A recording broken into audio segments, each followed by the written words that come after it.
Hey everybody, Shells here, but let's talk about the music. This is episode 27. I wasn't too sure I was going to have an episode because I've been having a heck of a time with computers since last week.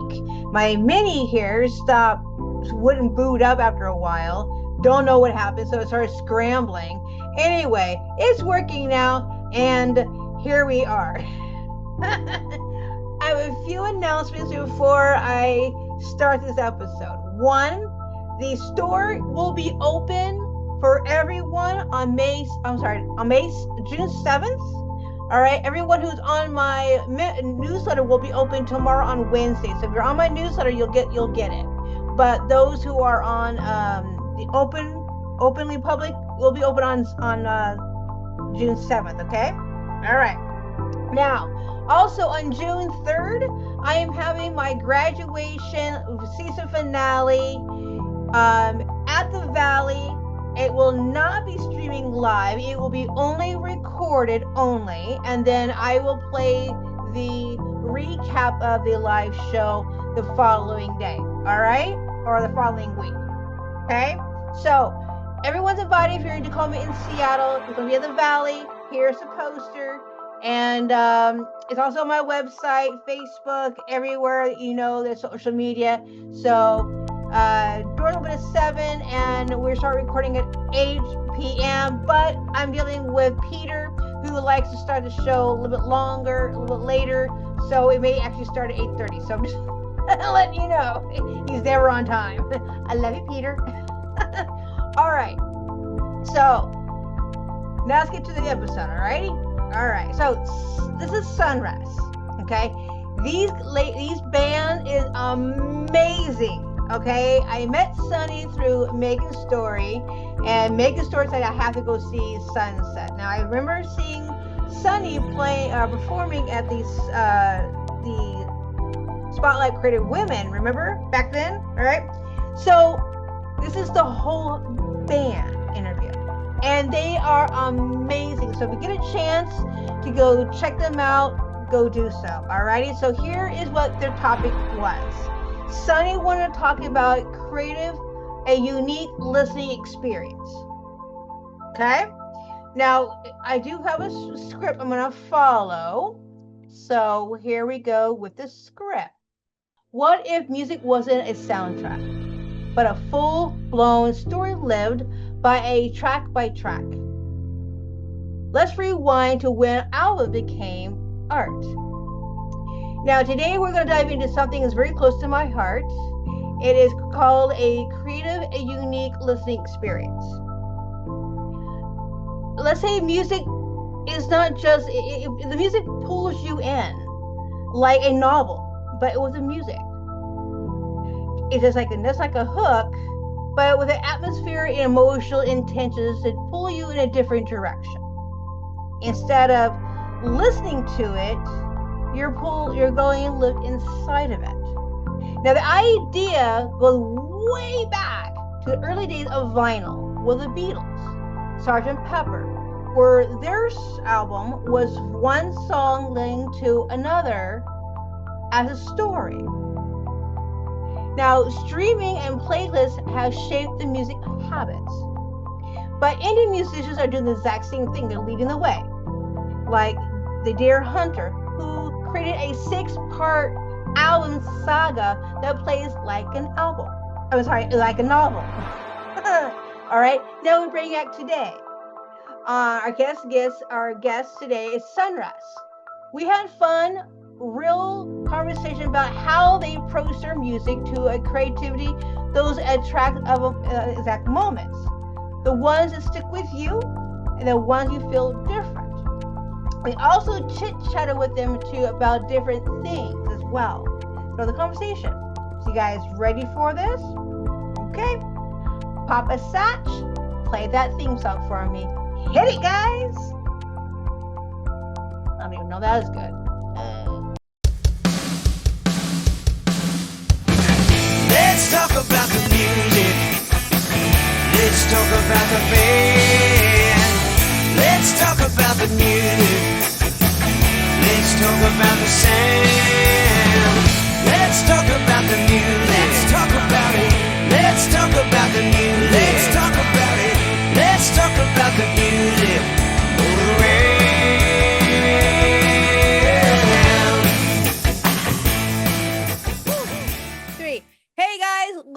talk about the music. I am Shells. This is episode 26, and I had the whole band Sunrust. Got that right? Sunrust? Yeah, that's Okay, correct. awesome. Sunrust the band. Gotta make sure of these things. All right, so we're gonna go around the room and introduce you guys. So someone can start. I am Brian, or Gray Man. I am the bassist.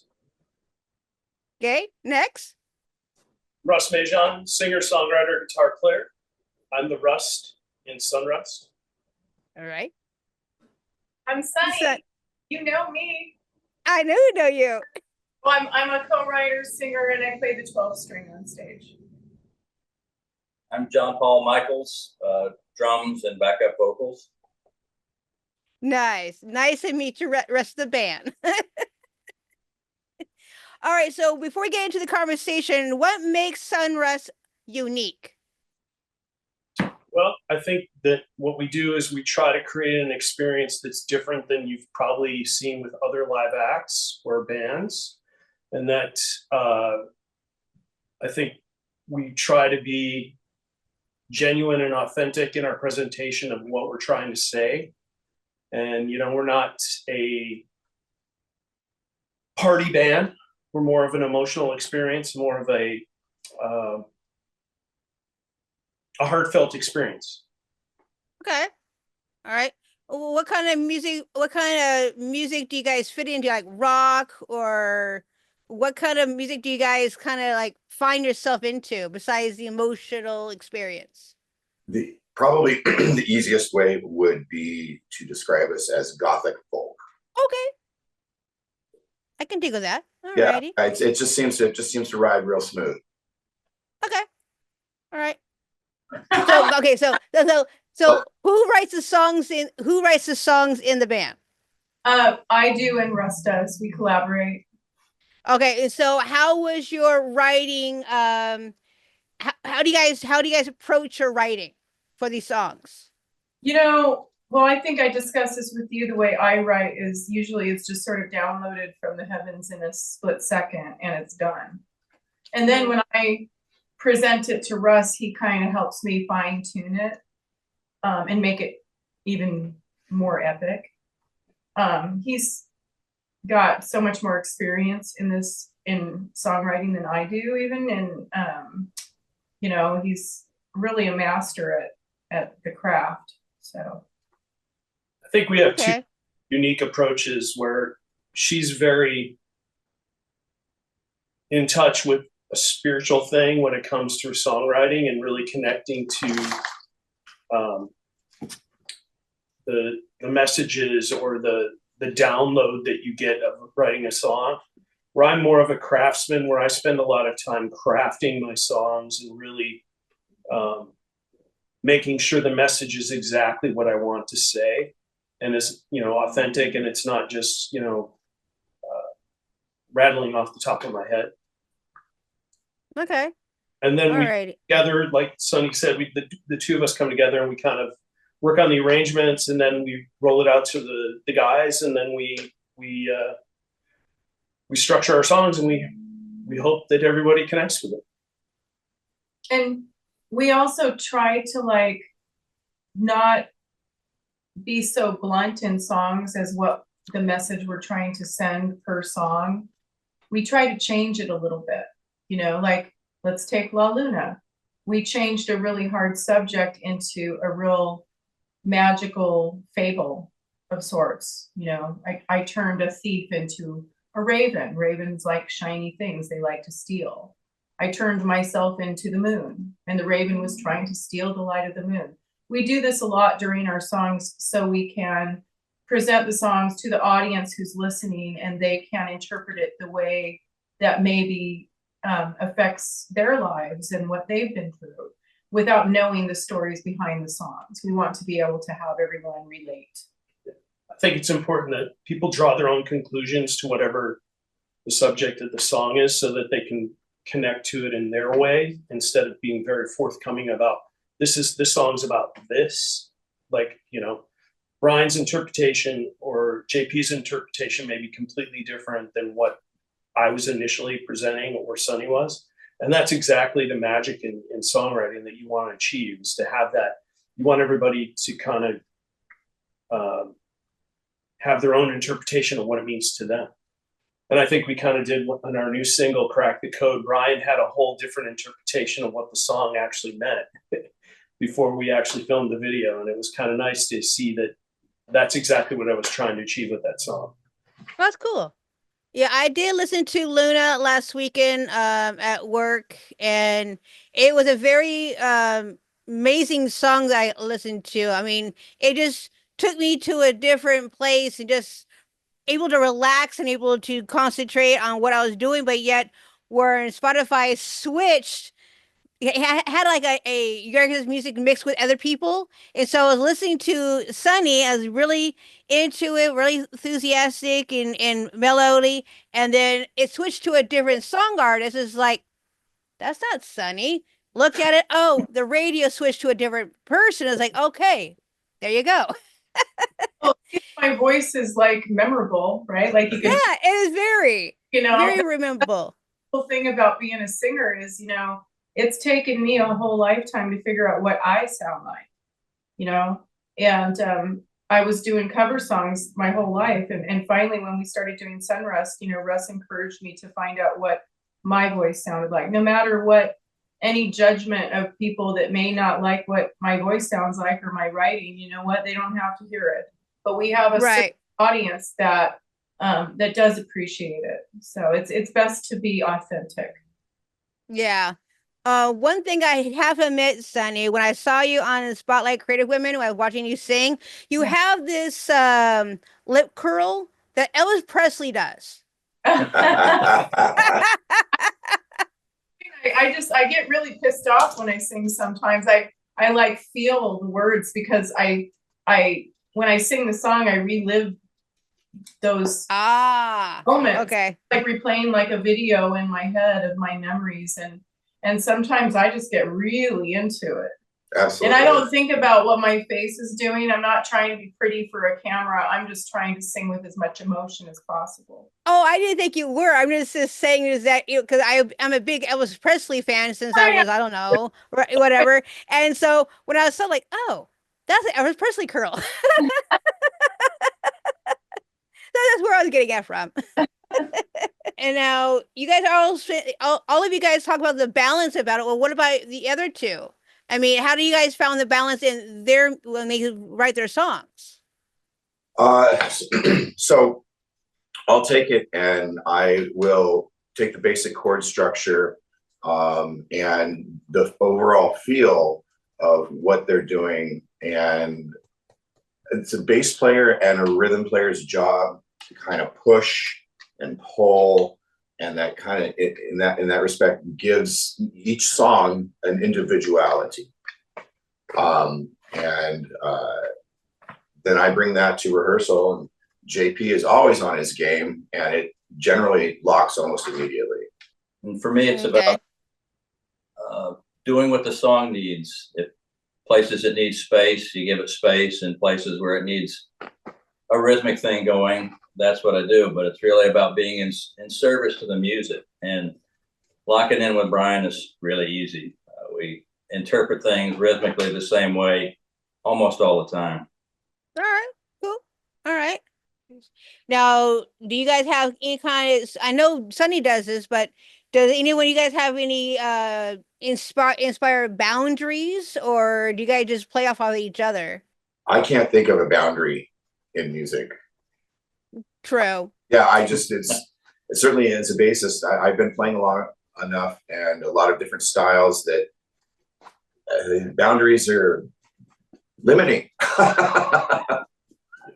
And I think the other part of it is too, is I think we're all being authentic in what we do in our presentation and genuine. So like when we present the songs to the guys, I think they feel they get the gist of what we're trying to do, and whatever's genuine to the song is what actually happens. It's Okay.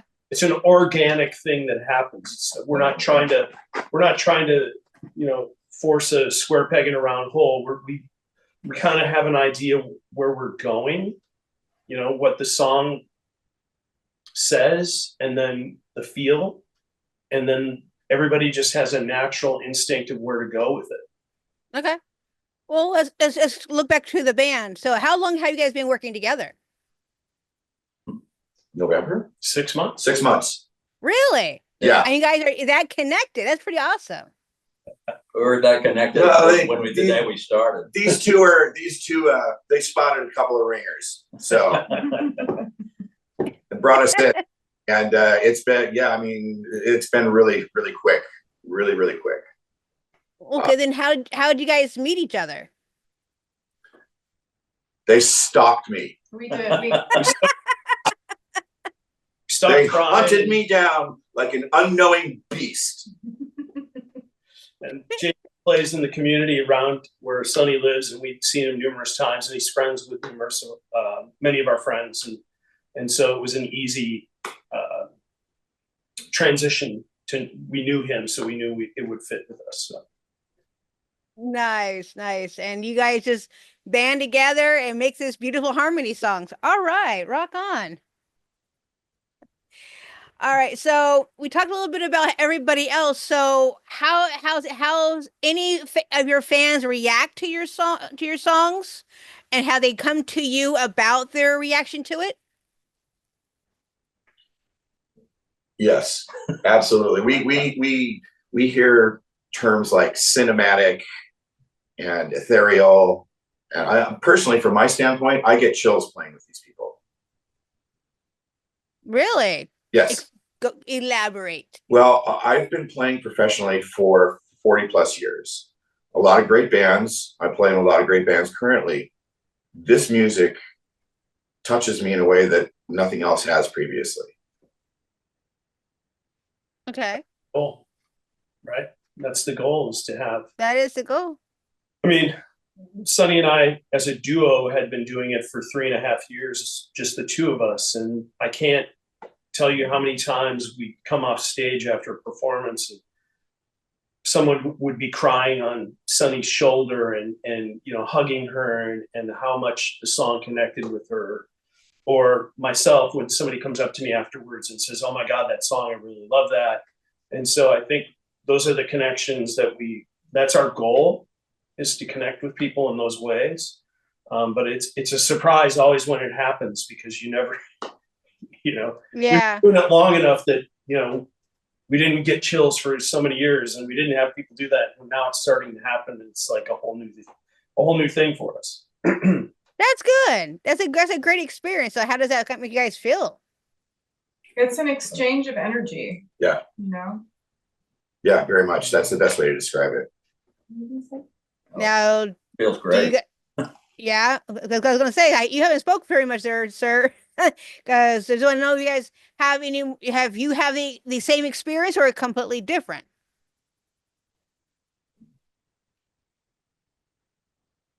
The music is rich and has a depth to it, and it's also very spacious. So I enjoy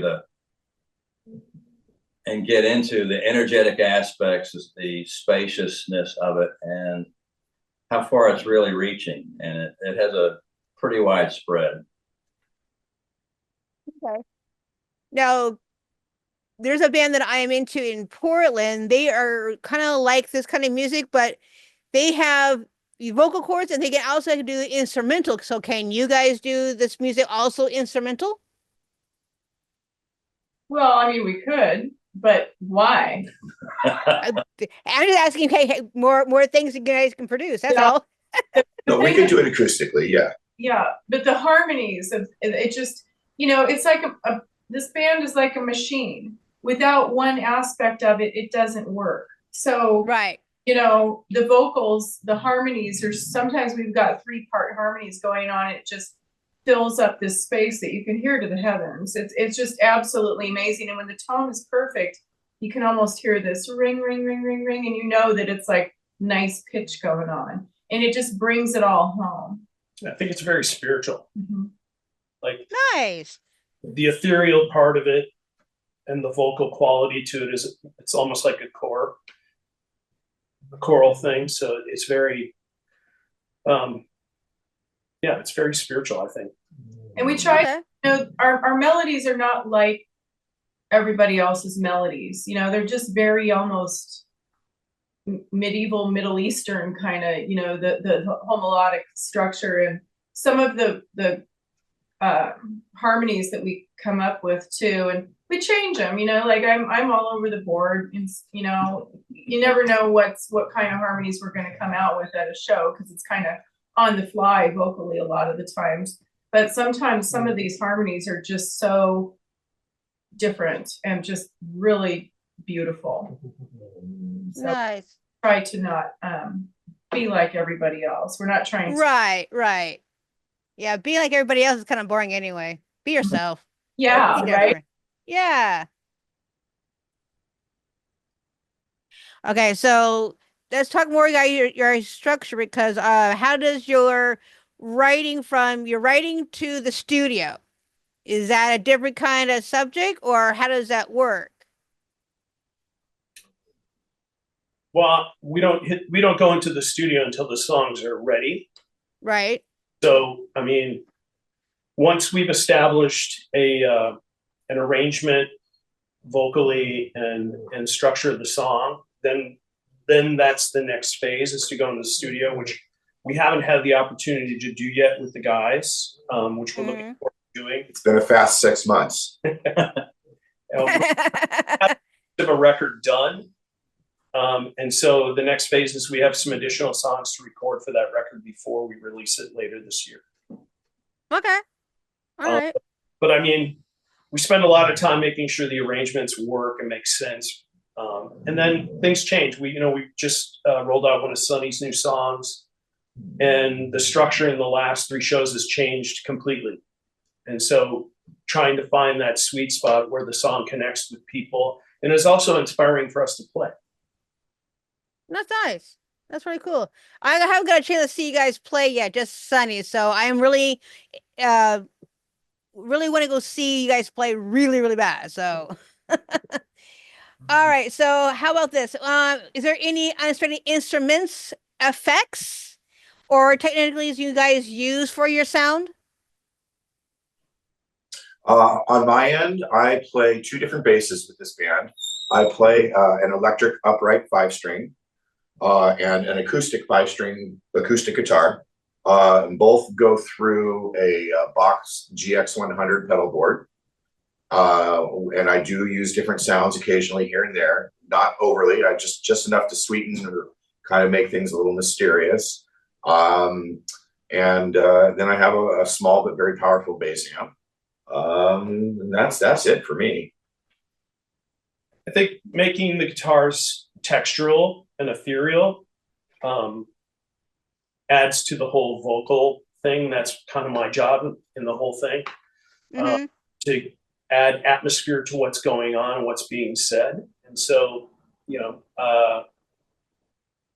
that's kind of, I mean, I don't know how I can say it any other way, but I think that's pretty much it. He has a pedal board.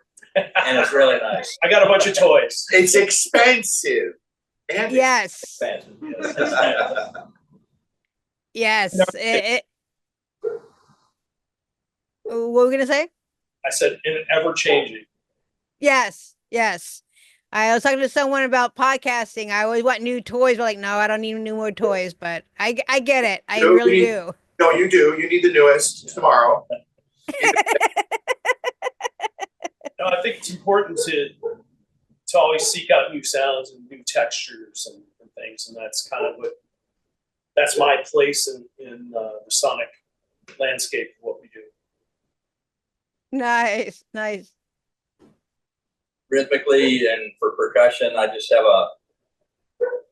over the course of the many years I've been playing, I've acquired a bunch of toys, and I've got a nice sonic palette that works well with the things that we do. And sometimes it's just the bell of a cymbal or something just in the right place.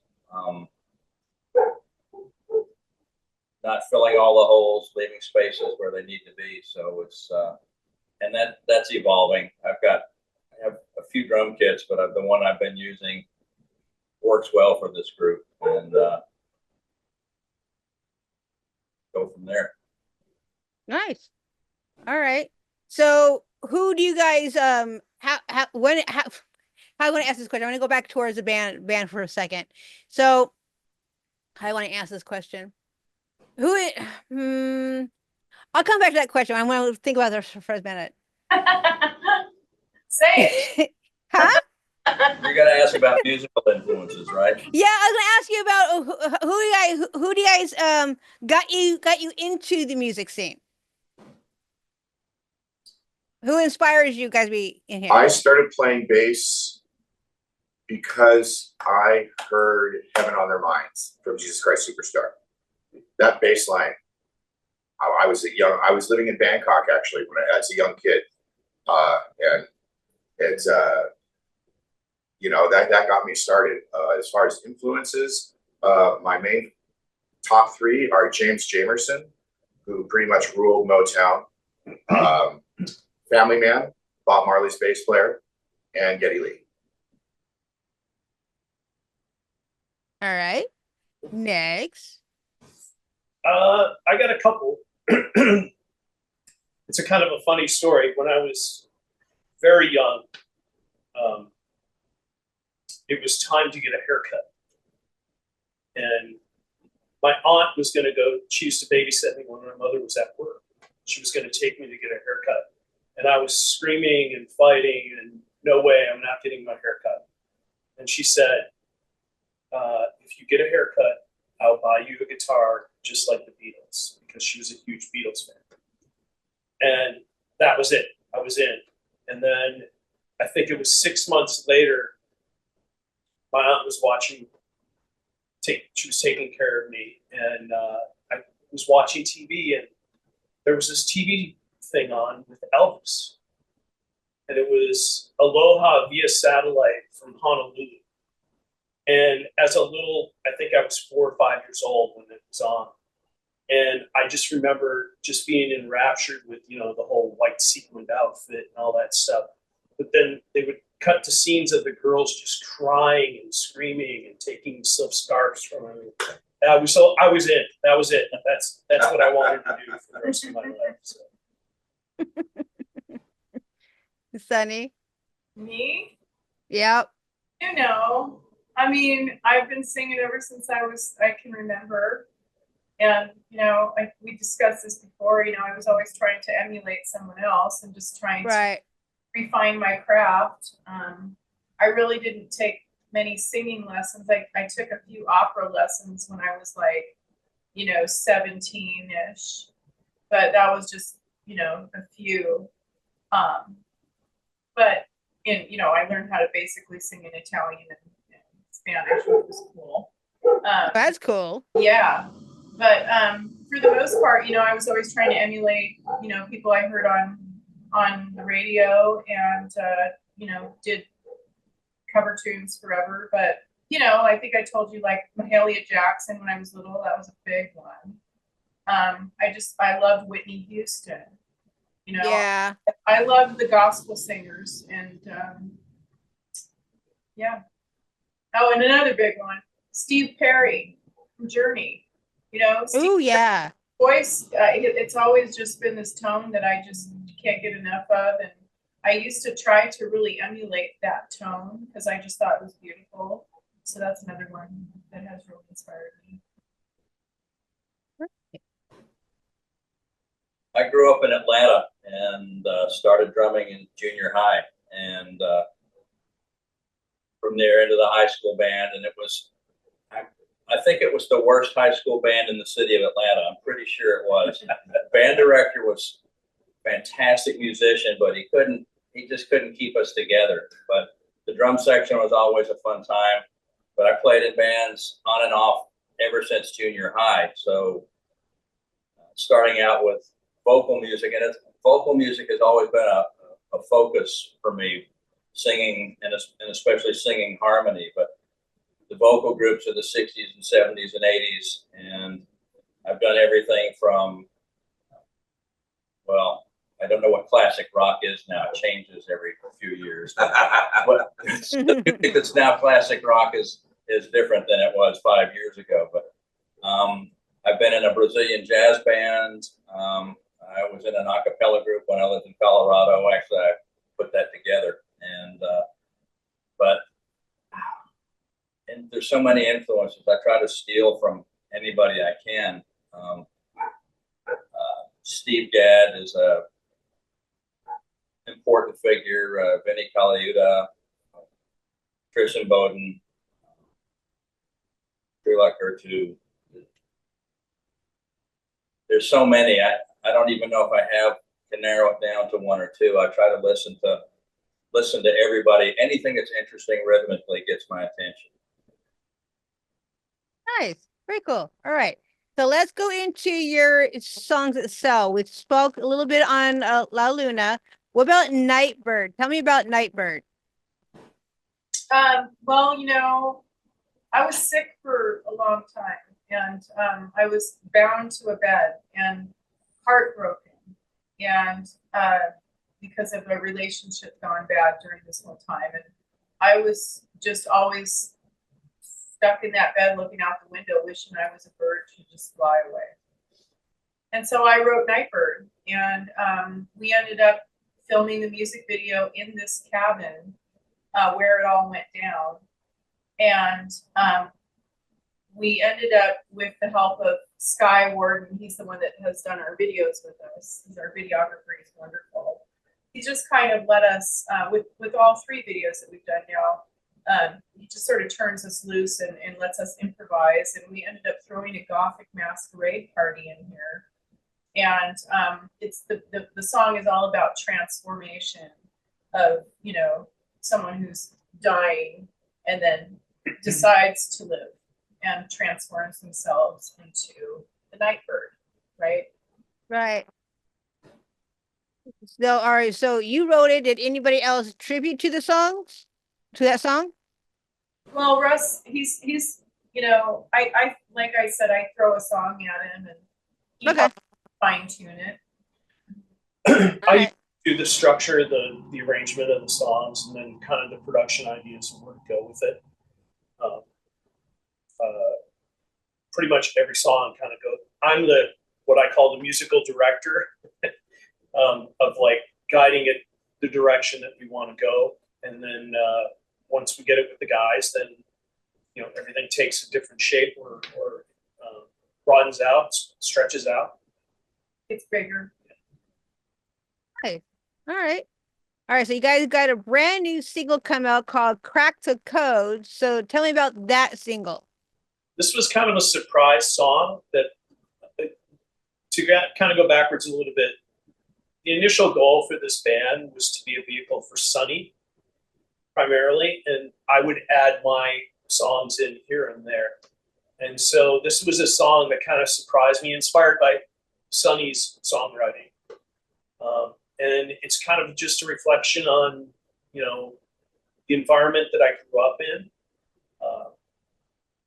I was raised by a single parent, and so it wasn't always a very happy household. And I think some of the lyrics reflect that. And, you know, it's about trying to figure out where you came from and how you got where you are and how you became who you are. And right. I think that when you see the video, which comes out May 24th, you'll kind of get the storyline is interjected in it. And with you know, songs and Crack the Code included, we end up putting a magical quality into the filming of it. So, you know, it's very dreamy. There's a lot to think about. And with each one of our videos, we have little clues throughout the videos that, yeah, that you can find. Like things that, you know, for, like in Nightbird, you know, we had the moon that we had for La Luna in Nightbird.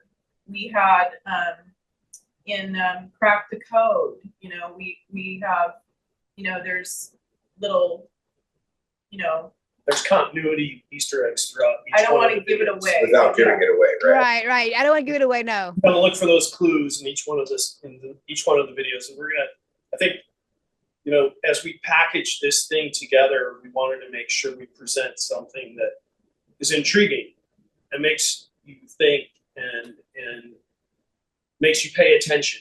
It's not just ear candy and visual candy. It's kind of like, what's going on here? I think we've done that in each one of the videos, and I'm really proud of what we've done musically and visually. And the artifacts in each one of our videos are from us. You know, we don't like buy stuff. These are items visually that mean something to us for whatever reason, that have something to do with the writing of the song too. So it's like a seek and find kind of thing to watch them. And you can watch the videos over and over, and each time you see something new. Because we have hidden throughout them, you know. All right, cool. Do you gentlemen have anything to add to these two songs? Always. Yes. In the live sense, yes. These were recorded before our presence. But we definitely bring game to it when we're live. Yeah, I think one of the things that's key to this is because the guys have only been playing with us for 6 months, all the songs were recorded prior to them being integrated into the band. So they were already completed. But I think what we've recorded and what we play live is completely different. And I'm more inspired by what we do live right now than the recordings. Even though the recording's beautiful and sounds great, I think that the music has all evolved significantly since we've become a full band. Like there's one of Sunny's songs, Paper to Ashes, it's become an epic song because of the way the band performs it as a unit. It's our opener. Oh, really? Yeah. And through the magic of digital audio workstations, I was able, since the songs were recorded before I was a part of it, I was able to record my bass lines at home and submit them to our engineer, who was able to drop them into the tracks, and they're in the process of being remixed. So he erased all my bass parts, is what he said. C'est moi. And with drums, it's not quite so easy. So I'm letting Robbie's parts fly as they are. But we are as a group going into the studio very soon. Yes. Our That's producer, good. Bob Albrecht, played drums and produced the tracks, and then Sonny and I did the rest of the work on it initially, and then Brian has gone back and, as he said, redid the bass parts. And his wife Deedham played the violin in our tunes. Oh, nice. Rob's wife. Yeah. Nice. Very cool. Very awesome. They're with a band called Celestial Navigation. They have their own thing, but they were gracious enough to play on our stuff too. So. Yeah. Nice to collaborate. Like it. You got to do that every now and then and collaborate with people. All right. So what is the most, if you guys were in a movie, okay, we're going to be fun and creative now. But we're not. You can be more creative, more fun. If your music was in a movie, what movie would it be in? Oh, the Twilight soundtrack, all over it. Yes. I was gonna say The Lost Boys. That too. Yeah. You know, Absolutely. Yes. Very much you know, so. our stuff. I'm finding. You know, we don't try to emulate anyone anywhere, but to me it kind of sounds a little Echo in the Bunnymen sometimes. You know, it just has this really creepy, gothically haunting type of wonderfulness. We hear haunting a lot, actually. Really? As a descriptor, yeah. Very ethereal, very This cabin is haunted. very post-punk, very ethereal, I think is the best term that I can use for it. There's a lot of space, there's a lot of echo and reverb and just a lot of room. I think of Ry Cooder in Paris, Texas soundtrack, or this is a weird one to say, but a soundtrack that really inspired me was Eddie and the Cruisers. Just the soundtrack. Oh yeah. You listen to the soundtrack, it is amazingly beautiful. Anybody else want to add anything? He's a drummer. He's only supposed to hit things. Musician, drummer. We'll hit a good We're gonna have to have a hug session after this. Clearly. All righty. Don't know. any music, any movie that hits you? Get it? A movie. Oh my tastes are kind of all over the board. Anything Irish. Actually, literally anything Irish. I was just thinking of like it's the most spookiest thing I've ever seen in my life, and it's an old George C. Scott movie, and it's called The Changeling. Oh. You know, just or like The Others by Nicole Kidman. You know, anything like just that makes you just think a little bit, just something trippy. You know, Right. I love that Right. stuff. You know, on a cold winter's night, let's turn on a horror movie. But they can't be bloody horror movies. They have to be like Suspense. very Suspense. very just like trick the mind, kind of make you think sort of things. I'm a big Hans Zimmer fan, so Yeah, there you go. I like his approach to sound and sounds and how they're used. Peter Gabriel is another writer Yeah. who uses sounds and instruments in unique ways, and it's sonic textures that draw me as much as maybe the content of a movie. All right. Okay. So, what is your dream show, your dream venue? Where do you guys want to see yourself play at? The biggest stage in the world. Anyone? Say it. Go ahead. Well, he's gonna say Madison Square Garden, right? Nice. No, I'm gonna say the Coliseum at Pompeii. Oh. Oh. Okay, All well, right. we're gonna go there. Here's mine. Now she's got a one up me. Well, okay. Red there's- Rocks for me. Yeah, Red Rocks, okay, that was Colorado. one of them. He stole mine. But the other one, I was just in Greece, and I climbed up to the Parthenon. I was there doing a show Lit at night. alone. Oh goodness. Oh my gosh, I saw the sunset from up there. But as I was climbing up there, they had a whole, they were putting together a whole show in this ruin. And it was just these huge columns that were bigger than this cabin. I mean, and it was just a ruin, and the lights, and they were getting ready to do a big rock concert there, and that would be cool. Some of that, please. Yeah. More of that. Yeah. JP? Even it's a much smaller venue, place like the Fox Theater in Atlanta. Oh yeah. Or in the Fox in Oakland. Yes. Yes. Okay, then we At could Massey we could Hall. go a different dimension, the Sphere in Vegas. Oh yeah. That would be cool. Yeah. Multimedia, surrounded by the videos. No, we're not. We're done playing, but we're done leaving the stage. Keep it going. Just keep it going. Yeah. No We're more. just gonna sleep in here. Yeah. Bright shiny lights. Bright shiny lights. All right. So, this is going to be a two-parter question. Who would you like to open for? What band would you like to open for? Live or dead? Doesn't matter. Yeah, both. Either one. Bring one of them back. Katie Lang. There you Oh, go. yeah. Yeah. I saw her for the first time at the Fox Theater in Oakland on the Ingenue tour. I had no idea who she was. I worked for a guitar effects company, and her band leader, Ben, was one of our endorsees. And we all had lunch that day, and he gave us all tickets that night. And I had third row dead center. I was like one of 6 guys in the house. And she just knocked me over. Yeah. I saw that. Just knocked me over. Could not, from the very first song. John 5 was playing guitar. I did not know Yeah, I that. saw that too. Katie Lang has perfect pitch. too. She's amazing. Yeah. Yeah. But the funny thing is, we do folk-ish stuff, but we opened a metal show and it went well. Yeah. Yeah. How did that go? It just did. It worked. Nice. Yeah. No, we opened That's cool. for the bands that followed us were Lung Duster and then the former drummer of White Zombie. I can't remember what the name of his band was. But yeah, no, it was a metal show. We opened it and we did well. Yeah. Nice. I think the music translates to all genres. So obviously we couldn't open for Metallica and make it work. Well, why not? But, Why not? well, Actually, It would be part of, much lower on the bill, but yeah.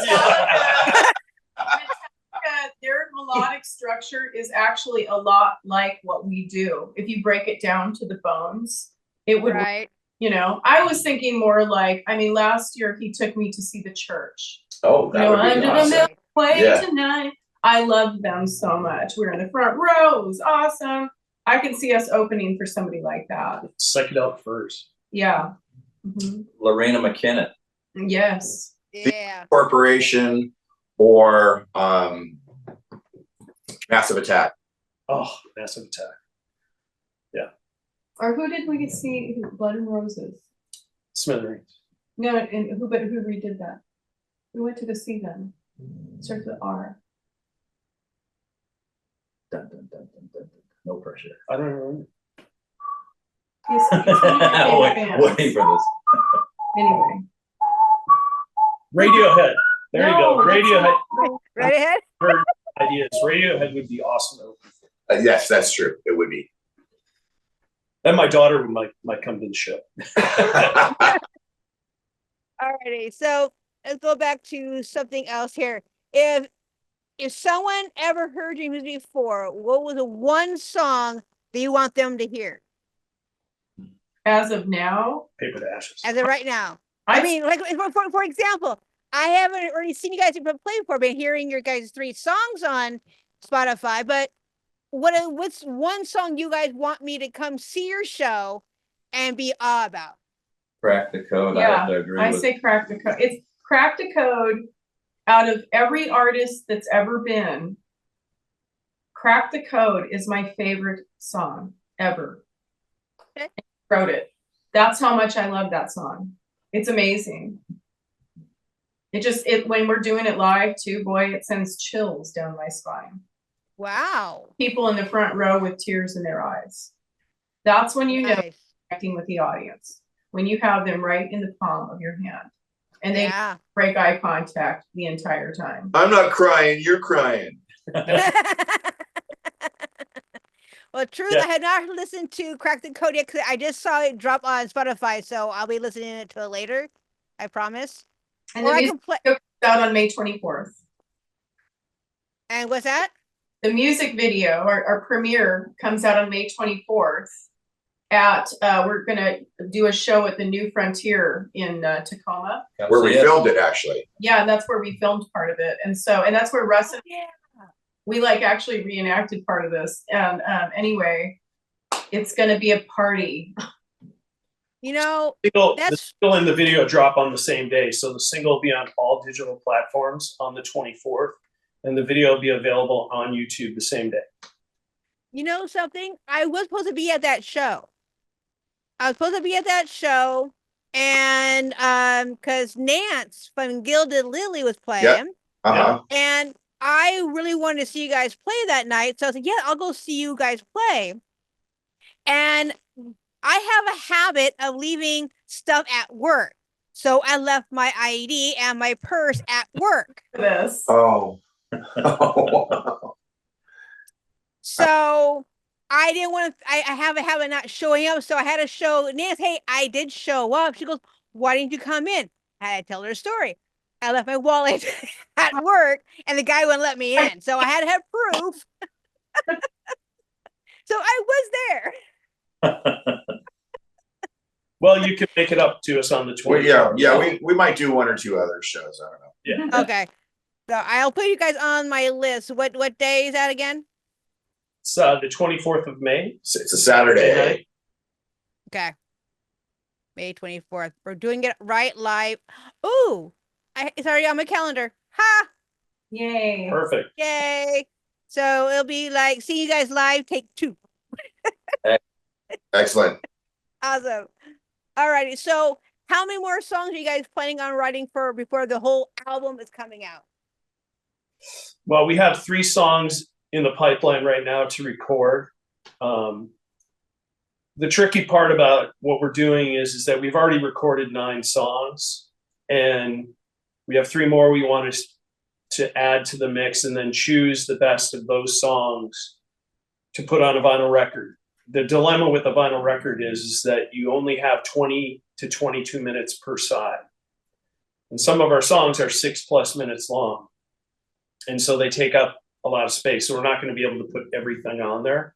So we want to have the best representation, obviously, with the band now as a band, having their input into the recordings and that. And then, you know, hopefully by the end of this year, we'll have vinyl out. And then we're also going to, we also have a limited edition CD EP with 6 songs on it that we've already recorded.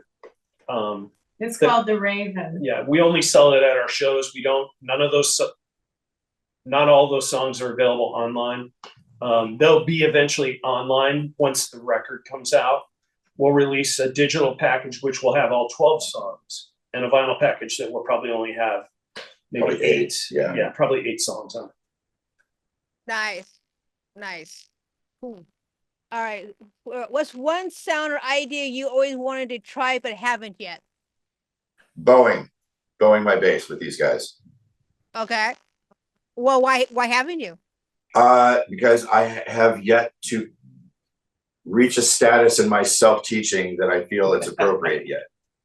Okay. But soon, as well this year, once I know the music better, I want to try and bring in the low end on the as a fourth voice.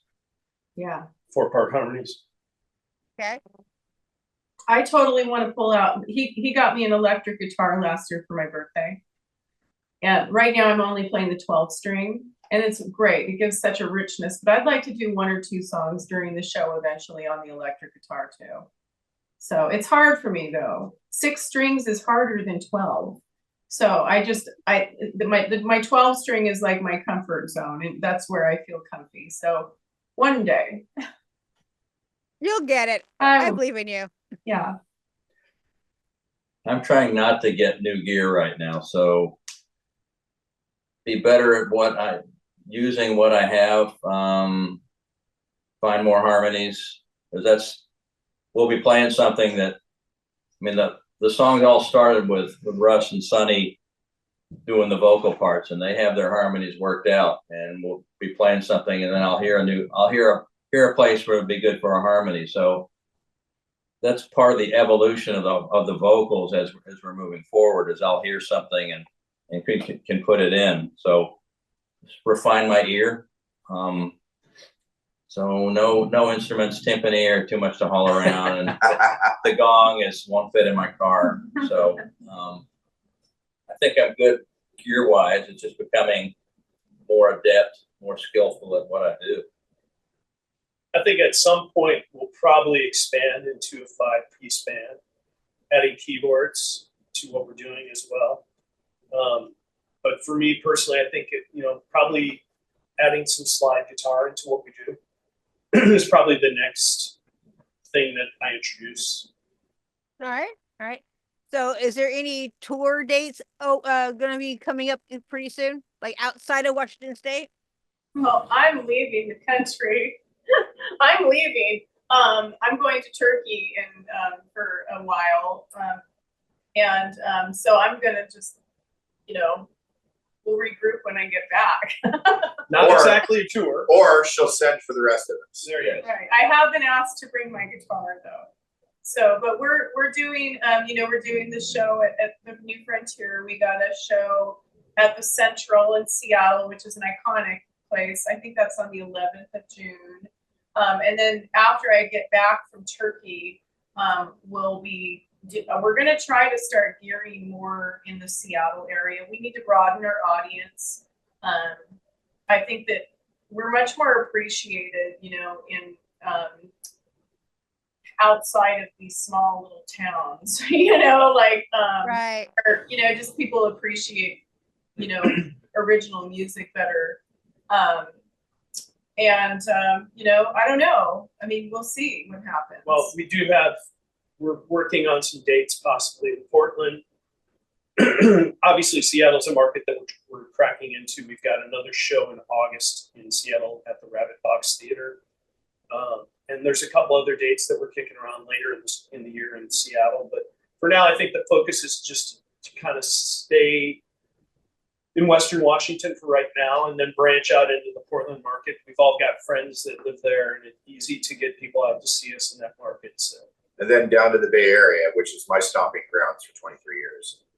Okay, I guess I go with Sunny. So you write your songs as a spiritual connection. Do you think that has something to do with what you experience in your life?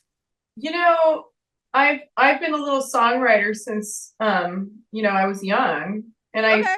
I have 2 other albums, but they were so overproduced, and I put them in the hands of other people that had other ideas for the songs, and they just didn't turn out like anything that I wanted. Okay.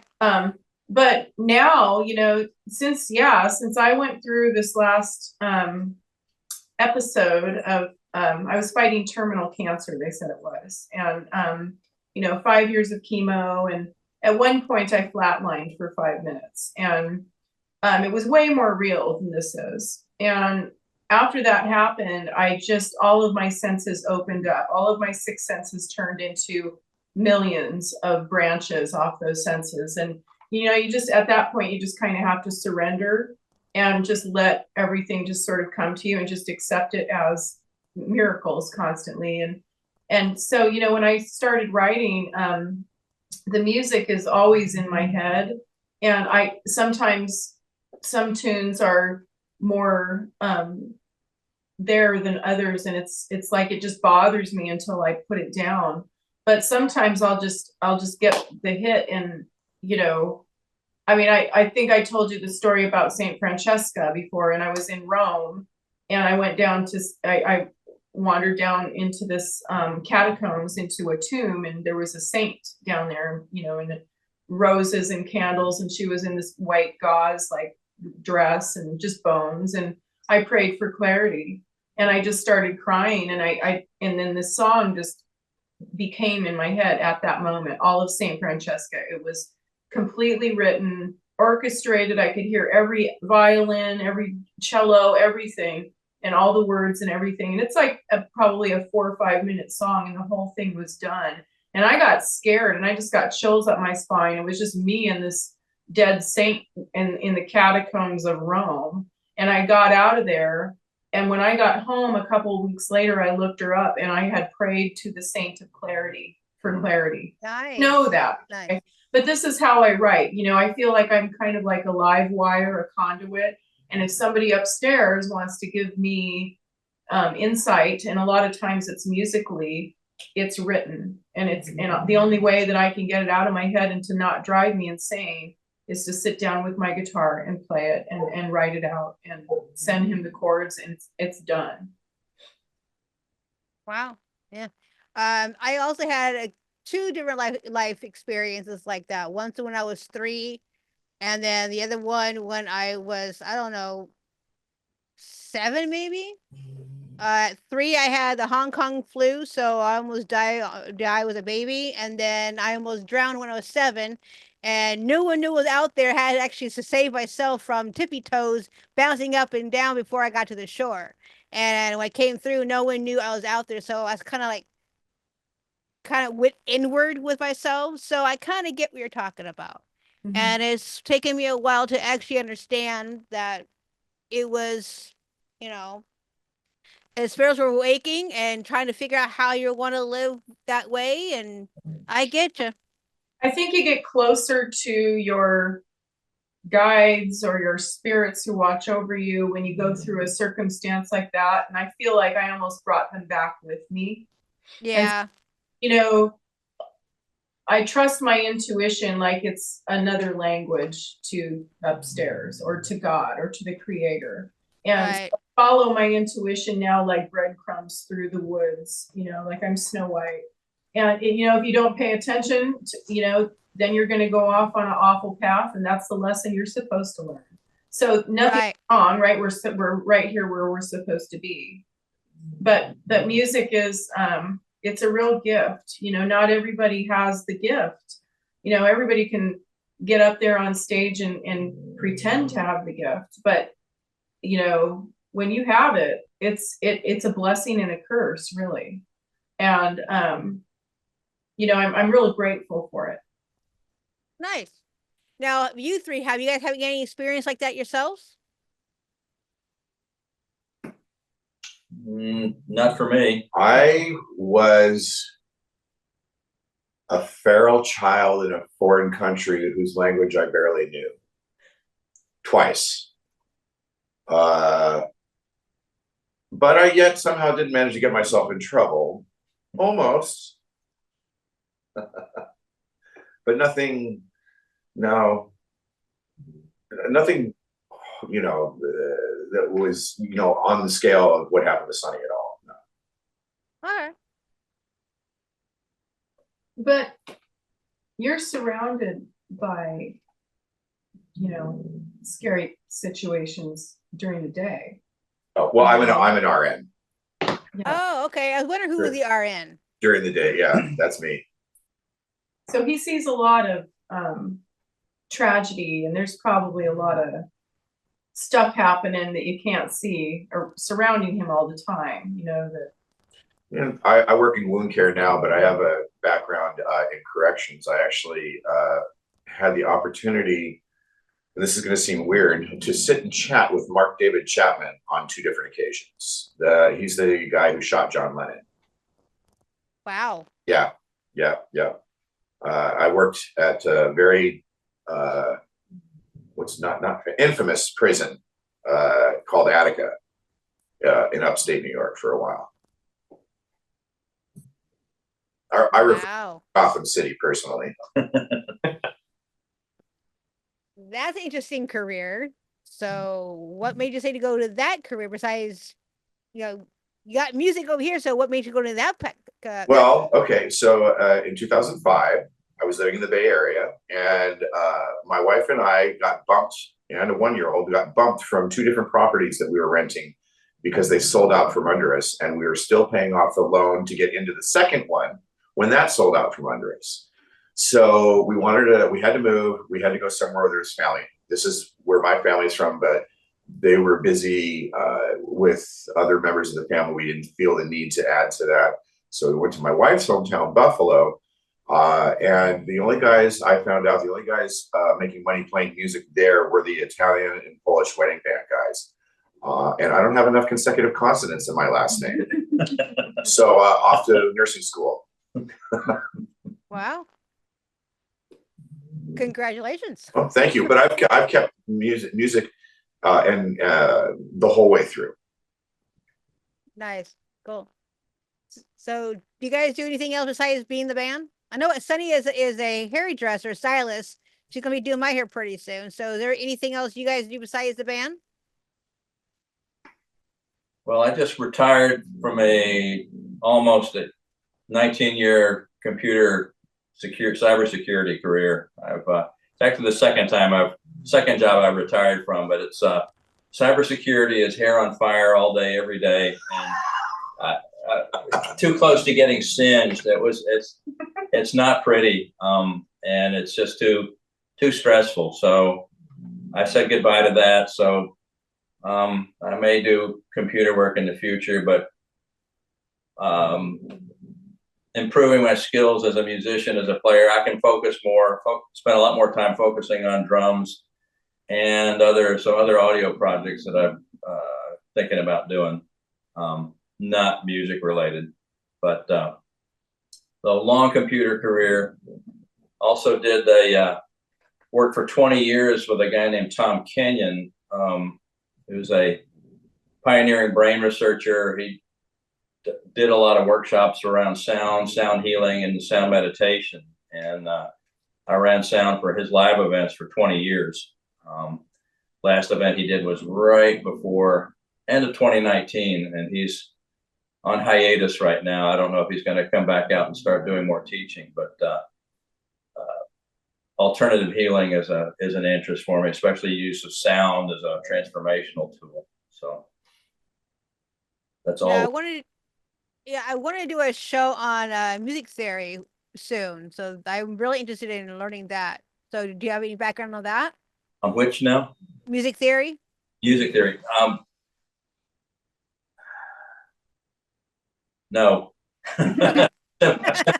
Simple answer, no. I mean, using music in a therapeutic context, sound healing is not as much based on music, but the use of sound. Sound as a carrier for intention, I guess is the best way to put it. Okay. But there are, I mean, you can study music theory, and there are, I guess you can get a degree in using music in a therapeutic setting, but I don't really know familiarity with the intricacies.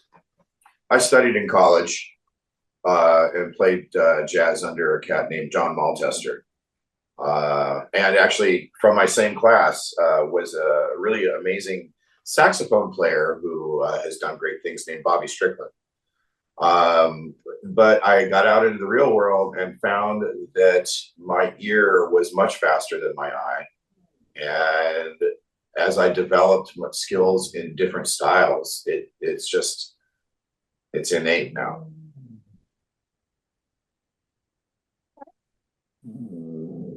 That's the dog snoring behind the camera.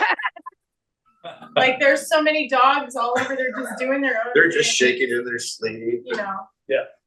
Once we don't chase and start chasing someone in their sleep and start barking and growling, I think you're gonna be okay.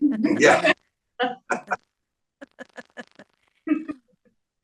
Alrighty, so all right, so what else can you guys tell me that I have not asked you that you guys are burning to tell me and the audience? Come see us. Yeah, Why haven't you come see us yet? come check us out. Oh, I know why. I think it's. I think we're still a baby band, even Yeah. though Sonny and I have been doing it for a minute. But we're still a baby band, and we're still getting out there, and the heat's starting to rise under the band, and people are starting to take notice. And I think it's. I think now is when we're really going to start to take off as a band. And we've had some success in the past with Video of the Year, with the Washington State Independent Music Awards last year for La Luna, and we got nominated again this year. And We got nominated 6 times. Yeah. That was cool. Nice. Yeah, so that was prestigious to Yeah. just even be thought of. For what essentially, you guys have been doing it longer, but as a band, it's only a 6-month project. Yeah. So I think the live thing, I think truly, we hope that the music and the visual stuff intrigues people enough to come see us live. Because that's where we truly, I think we thrive. And the music really is transformative. I think you can feel it. Okay. So tell me more about Washington State Awards. So how do you guys feel about the whole presentation and the whole orchestra? I went last year, I didn't go this year. So how do you guys feel about last year and this year? I didn't see last year, but I was very impressed with what Kevin did this year. Yeah. Yeah, I don't have a comparison. I just, other than my own experiences, and I thought it was well done. I think one of the things that I noticed is that the reach of the nominations for bands branched out further than it did the previous year. So like one of the bands, I think they won 4 or 5 awards from Vancouver, Washington, where it seemed like the last time we did the awards ceremony, it was mostly Tacoma area bands. So it's nice to see bands from other areas get involved. And it's, Kevin works his heart out doing that, and he was going through a lot of stuff personally, and I think he pulled it off very well. And it's a beautiful venue, so Yeah, it makes it easy to hang out in. So Yeah. not the Spanish, No. except maybe Madison Square. Yeah, I know that Kevin put it on last year and he wasn't going to do anymore, but everybody else had to do another one, so he decided We sucked to him do back it. in. He doesn't get Yeah. Yeah, so Fun he night. It was a fun night. yeah. That's good. That's good. I'm hoping he'd continue doing it too. So I think it's great for people to actually get nominated, be part, come and dress up, be part of the whole thing. I think that's kind of cool. well, I think Kinda it's lit a fire underneath the community part of the Tacoma music scene, because it felt like after COVID, everything just kind of got diffused where people weren't coming together. And this year I noticed that there was a lot more collaboration. we felt like we knew more people that we'd never met, that we met the previous year. And it just felt like a community of people that were supporting each other, which was really, really nice. It wasn't competitive and you know, cutthroat. It was kind of like, hey, you won. Great. Congratulations. You know, More of a family. yeah, exactly. More community. Good. That's good. Yeah, because last year, I can't think of his name on top of my head. Josh? Josh Josh Kane. Kane. You won it. Yeah, he won every single one of them last year. Yeah, he won a couple this year too, Only two? Yeah, I think you won Or two. all of them? right? Yeah. He took home all of them last year. Yeah, he's got a project, our new music video coming out too, I hear, so. And a new. Okay. Yeah, we're looking forward to seeing all that. So. Very cool. Yeah, I'm hoping that Kevin does a third one. Hopefully. Alrighty, so let's wrap this up a little bit. So there's Sunny knows this thing, so I'm gonna turn the show around where you guys get to ask me one question each. You're basically me on the hot seat. JP. What would you be doing if you weren't doing this? Let's talk about the music. I would be a historian or going out for digging. So I love ancient history. So when you guys said go staying at Peru, it's like, I want to go dig a Peru. So if I have an opportunity to go dig, bye. So, Right? Yeah. I'm out of here. When I saw the article pop up that they dug up Pompeii after centuries of being covered by a volcano ash, it's like I was just intrigued of watching every single article, reading everything because I know about Pompeii. Everyone should know about Pompeii.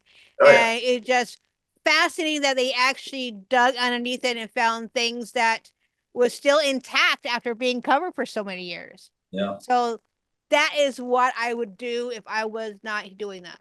very Hands cool. down. Nice. What brought you to this? Bands like you guys. Every single band has their unique story to tell, and I want to be able to bring it out. And there's other musicians out there in the world besides what's here local. There's SCA bands, there's folk bands, there's everywhere, and I want to go out there and discover what bands is out there. So that's what I do this for. I love talking to new bands, new people, and learning their experience and their stories. Awesome. How long have you been doing this? 10 years. 10 years. Wow. 10 years. I was offline for just a second because I went to college for a bit to learn how to do this professionally because I didn't know podcasting. I knew radio, but I didn't know podcasting or being a business owner. So I'll be graduating actually on June 18th at Green River College. Awesome. Excellent. I'm an alumni. I was in the music company there for a year. Nice. And I also have a graduation party coming up on June 3rd. Haven't really announced it openly yet. Hopefully tonight I will be able to. June 3rd, I'll be having a live show of this show here at the Valley on June 3rd. It'll be a harmonica showcase. Cool. Nice. Excellent. It'll be a season finale, graduation party, and launch of this whole project. I've been working for 6 months after December is getting everything together. So that's what I'll be doing. Great. So, yeah. Okay, it's my turn. Yep. What is your all-time favorite band? All of you guys. Right? Every single one of you guys come on the show. No pressure. Yeah. Did I win? Good answer. We find this acceptable. Okay, thank you. All right, so how can we find you guys? Facebook, You guys got TikTok, YouTube. We're on all social media platforms. MySpace. Oh, wait. Never mind. MySpace, yeah, exactly. What's the other thing I was going to say? AOL online. Yeah. Facebook, YouTube. you have a website at all? No, we use Reverb Nation, so that's primarily where you can find out like shows and pictures. But our music is on every platform of the world. We will soon be getting radio play over in Portugal and Morocco and Tenerife again too with Crack the Code. And hopefully, with each time that somebody does a podcast, usually, they have friends and they'll want to do a broadcast or play us on the live radio and stuff. So that just is huge for us. Cool. I'm gonna recommend you guys something. Try to get on Linktree. I got Megan's story when she was between her websites, get on Linktree, and so she has everything on Linktree. So get on Linktree, make yourself a big, huge thing, put everything into it, and that will. What's that? I was just telling you that Linktree actually makes a ring, if I'm not mistaken, that you can just tap somebody's phone with and your card. No, that's a business card, I think. Linktree, hang on. I'll bring it up. Business card, I thought Linktree, maybe I could be wrong. Well, probably am. I could be, probably. Never mind. We should do I didn't say that. We should make some really cool skull rings or something that you can just go with that down. Yeah. Right? There you go. Just like that. I'm trying to get the photo up. But keep pulling up my app. Images. I don't know if you can see it. I'll show you it later.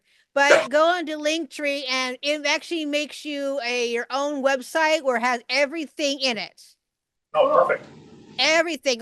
You can put your where your music is being played at. Any kind of interviews that you have, like even Bold Journey can be put on there. Everything can be on there. They'll give you guys a digital press kit. Wonderful. Yeah, great. In one spot. Thank you.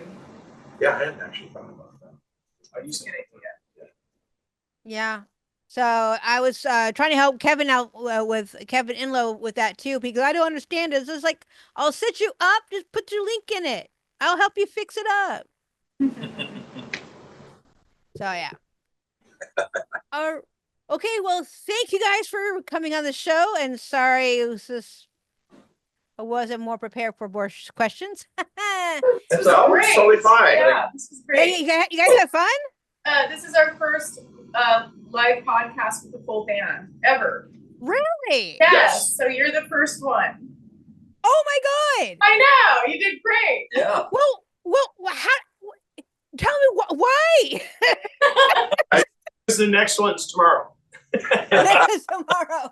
So I'm the practice one. No, you're the first one. Because I'm the first. So it's just like every DJ ever wanted to be the one who finds that band. Here you go. Yeah. I'm the first. Wow. Okay, now I gotta take a photo of you guys. Hang on. Don't worry. So as we ramp up for the release of the video and the single, we're starting to do more media, more promo work. Okay. End of sentence. I love that smile on your face. And see. Yes. And we're Well, I'm now intrigued that I am the first one having the whole band, because I thought you'd done this before. No, Wow. we're pretty elusive. it's all about the timing. Yeah. It is. Wow. I feel honored right now. So do we. Thank you for the time. Well, thank you for being my first full. Me. Now I'm speechless now. Thank you, Shells. We appreciate it. Yeah, greatly. thank you. You're very welcome. And again, I am deeply honored. I got the whole band. There you go. Thank you. And I'll see you guys on May 24th. All right. Excellent. Wow. See you later. Thank See you you. later. Thank Bye, you. guys. Thank you so Bye. much. Now I have to close the show out because I can't hit buttons. I know it's one. Thanks for listening to Let's Talk About the Music. I hope you enjoyed today's topic. Remember, the show is more than just a podcast. It's a multimedia experience. You can enjoy the content as a blog, a both audio and visual format, Hey, stay tuned to connect with other conversation. If you like what you hear, don't forget to subscribe, like, and hit that subscribe button. As that way you'll never miss an episode. Also, be sure to sign up for our newsletter for our latest update and exclusive content. Until next time, grab your headphones or tune in visually and let's keep that music journey together. Let's talk music, because the music is everywhere.